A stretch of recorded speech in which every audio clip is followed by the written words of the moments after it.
Well, just last hour, Prime Minister Mark Carney and U.S. President Donald Trump said they are aiming to reach a trade and security deal within 30 days.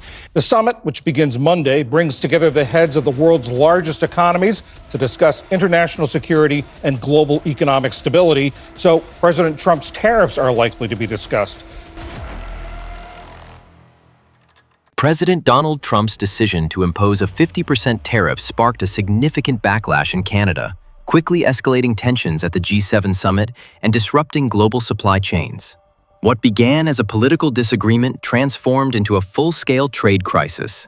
As world leaders gathered, they were pulled into the eye of a storm few anticipated. Trump's challenge to Ottawa was met with strong resistance from Canadian Prime Minister Mark Carney, whose firm stance signaled a new phase of North American diplomacy. The impact was immediate. Factories across Canada, from Montreal to Vancouver, began halting operations while demonstrators filled city streets. Automotive stocks dipped sharply on Wall Street. So how exactly did the conflict between Carney and Trump fracture the G7 unity and reveal new vulnerabilities in global commerce? Let's examine the broader implications of this confrontation. The scenic road to the Lakeview Chalet in the Rocky Mountains, where the G7 summit took place, saw unprecedented scenes of tension. Slogans echoed through pine-covered slopes, banners flapped in gusty winds, and even helicopter rotors couldn't silence the growing unrest. Prime Minister Carney, once known for his calm demeanor in financial matters, adopted a new tone of determination.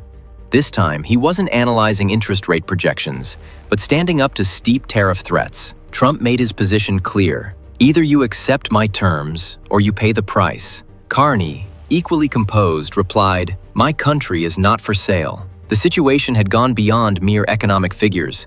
It was now strangling trade arteries stretching from Montreal's suburbs to remote mining regions like Yellowknife. The U.S. decision to double tariffs on Canadian steel and aluminum jeopardized hydro-powered smelters in Quebec. Assembly lines in Ontario stood still, as Trump praised Pennsylvania steelworkers, saying, "I'm bringing jobs back." Automakers in Detroit faced reduced shifts, and freight trucks idled at Mississauga's logistics hubs. Even before the summit officially began, protests broke out across Canada. In Ottawa, demonstrators assembled outside the U.S. Embassy, transforming what was once a tourist-friendly location into a platform for mass dissent. The crowd, comprising students, professionals, retirees, and even ice rink operators, held up signs reading "Allies don't bow to bullies." The protests weren't anti-American. They were aimed squarely at the president's refusal to negotiate. Demonstrations spread rapidly to cities like Halifax, Vancouver, and Windsor, reaching across the river from Minneapolis. A leaked memo from the embassy in Ottawa revealed Washington's growing concern. The anger among Canadians wasn't being directed at far-off powers like China or France. It was turning inward, toward America itself. Tensions were evident as world leaders posed for their first photo. Trump, shaking Carney's hand, turned to the cameras and proclaimed, "I'm the tariff man." Carney's quiet reply, "Nothing will be signed until fair rules are back," set the tone for what would be a difficult summit. French President Emmanuel Macron countered Trump's earlier Greenland-related remark by stating, "The Arctic is not for sale." European Commission President Ursula von der Leyen, upon arriving in Alberta, left a provocative phrase in her speech: "Protectionism is a hidden tax on the family budget." These remarks laid the groundwork for an explosive private meeting among G7 leaders. In that closed-door session, Trump proposed that Russia be reinstated in the G7, stating, "If Putin were here, the Ukraine issue would not have escalated into a disaster." His suggestion drew quiet opposition, with the German chancellor averting her gaze and Carney shutting his notebook. As the dialogue turned towards steel and car exports, Trump declared, "If necessary, taxes will go up. A 50% tax is just a teaser." Carney's response was firm and metaphorical. "The supply chain is a single lane. If you build a barrier, both lanes will be closed." Even before the joint press release was issued, financial institutions began analyzing the potential consequences. Investment banks forecast that continued tariffs could shrink North American auto production by 10% in just 2 quarters. A Quebec plant manager called into a local radio show, explaining that 500 workers were anxiously tracking the developments, fearing for their livelihoods. In Chicago, a home appliance manufacturer that used Canadian sheet metal announced a temporary 2-week closure. The economic fallout was immediate. On the second night of the summit, the U.S. delegation abruptly left dinner to return to their lodge. Back in Washington, images of Canadian protests played across television screens. Despite these visual, sources from Edmonton Air Base confirmed that the U.S. delegation's departure time had been moved up.